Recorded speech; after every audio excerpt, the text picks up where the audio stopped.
दोस्तों Jayaprakash power ventures limited की बात करें तो स्टॉक के अंदर आज 2% के आसपास की गिरावट देखने को मिली और बाजार में काफ़ी अच्छी तेजी का वातावरण था। उसका असर यहाँ पे देखने को नहीं मिला। तो इसके पीछे वजह है कि जेपी एसोसिएट, जिसकी सब्सिडीज कंपनी जेपी पावर है, तो जेपी एसोसिएट के ऊपर दिवालिया प्रक्रिया अब शुरू होगी। यानी एनसीएलटी ने इसकी मंजूरी दे दी है और इसने पूरा माहौल बिगाड़ दिया।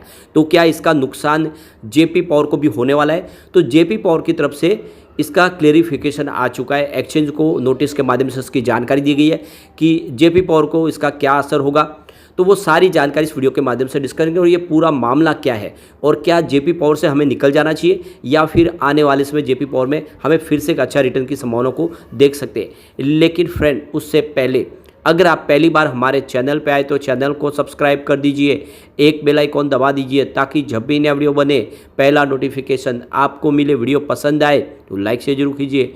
चलो फ्रेंड्स, वीडियो स्टार्ट करते हैं। मैं हूँ आपका दोस्त एस.बी. दवे और हमारे अपने चैनल ऑनलाइन कमाई में आपका बहुत बहुत स्वागत है। तो सबसे पहले आज के कारोबार की बात कर ले तो स्टॉक की शुरुआत तो पॉजिटिव हुई 18.25 पर, क्लोजिंग कल की 18.20 के आसपास थी। इंट्राडे में 19 का हाई भी बना लेकिन ऊपर के लेवल से आ गई। यहाँ पे दबाव प्रॉफिट बुकिंग की संभावना बनी तो 17.40 का लो बना। अब आप बाद में जो क्लोजिंग है वो थोड़ी सी ऊपर की तरफ रही है 17.85 पर, 1.92% की गिरावट देखने को मिली। तो लोअर सर्किट नहीं लगा। इसका मतलब ये है कि लोगों को भी बात समझ में आ रही है कि ये जो पूरा मामला है ये जेपी एसोसिएट का है। अब उसका इससे किस तरह से अलग है उसको भी आगे हम समझने वाले। अब यहाँ पे देख सकते हो कि ये स्टॉक ने अच्छी खासी दौड़ भी लगाई थी। जैसे कि 3 तारीख को एग्जिट पोल आया, उसके बाद में बाजार एक तूफानी तेज़ी के साथ आगे बढ़ा, बाजार ऑल टाइम हाई पे चला गया। उस समय देखें तो 3 तारीख को ये स्टॉक भी 20 रुपये पे चला गया। फिर 4 तारीख को जब देख सकते हो कि मार्केट एक तरह से क्रैश कर गया, जब रिजल्ट सामने निकल कर आए, रिजल्ट एग्जिट पोल के मुताबिक नहीं थे। एनडीए की सरकार तो बन रही है लेकिन बहुमत पूरा नहीं मिल रहा है बीजेपी को, तो इसने बाजार में एक तूफानी गिरावट मचाई और जो बाजार क्रैश कर गया तो ये स्टॉक भी लगभग देखो कि 19 के आसपास आ गया। 5 तारीख को स्टॉक में फिर गिरावट हुई क्योंकि वो खबर निकल कर आ गई एनसीएलटी की प्रक्रिया की और 18 तक स्टॉक आ गया और आज आप देख सकते हो कि स्टॉक जो है 17 तक आया। वैसे इंट्राडे में 90 तक फिर चला गया था। ये सबसे बड़ी बात है कि कल की गिरावट के साथ में बाजार में ये स्टॉक संभला है। इसका मतलब आने वाले समय संभावना पॉजिटिव बन सकती है। इसकी परफॉर्मेंस देखें तो पिछले 5 सालों में 651% का इसने पॉजिटिव रिटर्न दिया है। 3 ईयर की बात करें तो इसने 352% का हमें पॉजिटिव रिटर्न दिया है। पिछले 1 साल की बात करें तो इसने 196% का हमें पॉजिटिव रिटर्न दिया है। यानी 1 साल में इसका इन्वेस्टमेंट लोगों का डबल हुआ है स्टॉक के अंदर।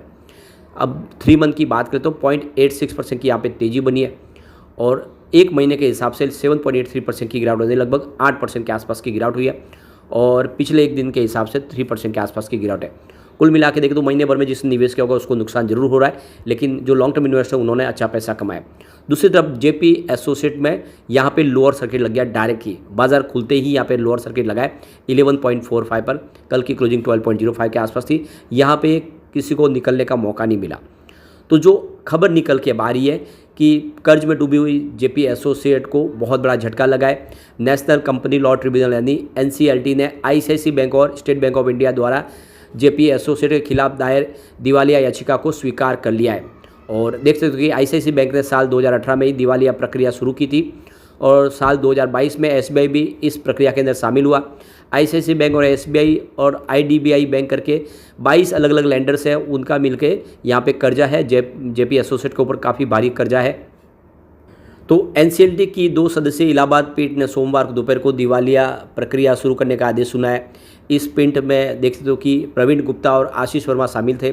मामले से जुड़े वकीलों ने बताया कि पीठ ने अंतरिम समाधान पेशेवर आईआरपी नियुक्त करने के साथ ही जेएल के खिलाफ कॉरपोरेट दिवाला समाधान प्रक्रिया शुरू करने का निर्देश दे दिया है और इसके साथ ही न्यायालय ने जेपी इंफ्रास्ट्रक्चर डेवलपमेंट लिमिटेड के साथ जयप्रकाश एसोसिएट लिमिटेड के विलय को भी खारिज कर दिया, यानी मर्जर भी जो प्रक्रिया थी उसको भी रोक दिया है। तो देख सकते हो कि 2018 में ही आईसीआईसीआई बैंक ने यहाँ पे इनके ऊपर कार्रवाई शुरू कर दी थी और आप देख सकते हो कि यहाँ पे इसके अलावा जो एसबीआई ने 15 सितंबर 2022 में अपना जो 6,893 करोड़ रुपये का कर्ज था उसके जो भुगतान समय पे नहीं कर पाए तो वो भी एनसीएलटी के लिए आगे बढ़े और उन्होंने भी दरवाज़ा खटखटाया। अगस्त 2017 में दिवाला कार्रवाई शुरू करने के लिए रिजर्व बैंक की तरफ से 26 अलग अलग जो लैंडर्स है उन्होंने एक लिस्ट बना के वो शामिल होकर जेएल के खिलाफ उन्होंने कार्रवाई शुरू की थी। दूसरी तरफ देखें तो इनकी जो जेपी इंफ्राटेक कंपनी है, इनकी सब्सिडीज कंपनी, वो भी ऑलरेडी इंसॉल्वेंसी प्रक्रिया के तहत गुजर रही है। और आप देख सकते हो कि 30 अप्रैल को ही यहाँ पे देख सकते हो कि जेपी एसोसिएट ने कहा था कि 1751 करोड़ रुपये की जो मूल कर्ज राशि और 2865 करोड़ रुपये का जो ब्याज भुगतान है वो नहीं चुका पाए, वो डिफ़ॉल्ट कर गए। अभी फ़िलहाल टोटल उनका कुल कर्ज है वो 29,805 करोड़ के आसपास है, काफ़ी भारी भरकम कर्ज है और इसको 2037 तक चुकाना है। वैसे इनके पास समय है, अब 2024 तक केवल 4,616 करोड़ रुपये इसका ही भुगतान बकाया है, बाकी रकम 2037 तक के लिए। उधर जेपी एसोसिएट की तरफ से कहा गया था उसकी कुल उधारी में से 18,955 करोड़ रुपए प्रस्तावित विशेष इकाई को हस्तांतरित कर दिए गए हैं। अभी उसके लिए अभी देखें तो हितधारकों द्वारा विधिवत अनुमोदन योजना की एनसीएलटी की मंजूरी लेनी अभी बाकी है और एनसीएलटी की तरफ से इसको रजामंदी नहीं मिली है। तो इस वजह से देखें तो अभी मामला तकलीफ में आ गया है। जेपी एसोसिएट बड़ी मुसीबत है, काफ़ी बड़ा कर्ज है। अब इसी को लेकर जो प्रॉब्लम है वो जयप्रकाश पावर वेंचर्स के लिए भी है। तो यहाँ पे देख दो कि एक्सचेंज ने इनसे स्पष्टीकरण मांगा था नोटिस देके, तो इसका जवाब आ चुका है जेपी एसोसिएट की तरफ।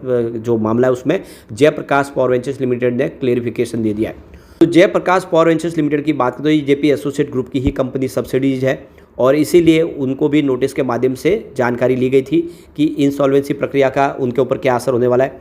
तो शेयर होल्डर की तरफ से जो सवाल पूछे गए उसके जवाब में यहाँ पे देख सकते हो कि जयप्रकाश पावर वेंचर्स लिमिटेड की तरफ से कहा गया है कि यह सेपरेट लीगल एंटिटी है और इसके लिए जो मैनेजमेंट है वो भी पूरा सेपरेट बोर्ड है, बोर्ड ऑफ डायरेक्टर की टीम भी अलग है। यानी इस कंपनी का जो कारोबार है वो पूरी तरह से अलग है, इसका जेपी एसोसिएट से डायरेक्ट कोई संबंध नहीं है। ये बात अलग है कि वो इसकी सब्सिडी कंपनी जरूर है, लेकिन इसका मैनेजमेंट भी अलग है और ये पूरी तरह से लीगल रूप से अलग कंपनी है और इसका जो ऑपरेटिंग बिजनेस है या फिर इसके जो भी फैसले हैं वो सब कुछ अलग है। तो यहाँ पे देख दो कि इसका कोई असर नहीं पड़ेगा। जो कार्रवाई हो रही है इस समय देख सकते हो कि वो जेपी एसोसिएट के ऊपर है, उसका कोई भी संबंध यहाँ पे नहीं होगा, कोई निगेटिव असर देखने को नहीं मिलेगा। तो कंपनी की तरफ से कहा गया कि जिस तरह से हमारा बिजनेस आगे बढ़ा वैसे ही बढ़ेगा और किसी को कोई चिंता करने की जरूरत नहीं है शेयर होल्डर को, क्योंकि हम पूरी तरह से सेपरेट एक बिजनेस कर रहे हैं और हमारा पूरा बोर्ड भी अलग है।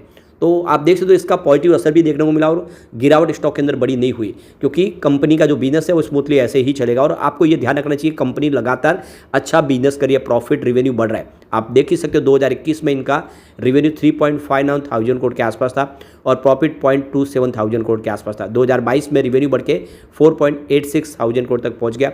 प्रॉफिट थोड़ा सा कम जरूर हुआ, 0.11 थाउजेंड करोड़ का प्रॉफिट हुआ।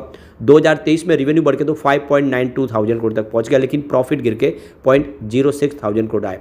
तो 3 साल से प्रॉफिट गिरा था, लेकिन 2024 बहुत ही शानदार रहा।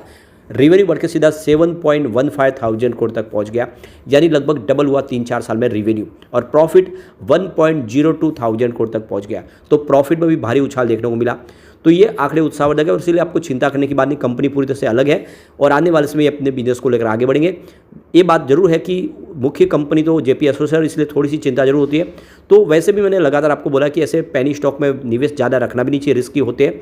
लिमिटेड निवेश करें और बने रहे तो आने वाले समय एक अच्छा रिटर्न देखने को मिल सकता है। लेकिन फ्रेंड, कोई भी इन्वेस्टमेंट करने से पहले अपने फाइनेंशियल एडवाइजर्स बड़े ले ले या अपना खुद का रिसर्च करें, क्योंकि मैंने वीडियो आपके एजुकेशनल पर्पज़ के लिए ही बनाया। वीडियो पसंद आए तो लाइक से जरूर कीजिए और चैनल को सब्सक्राइब कर दीजिए।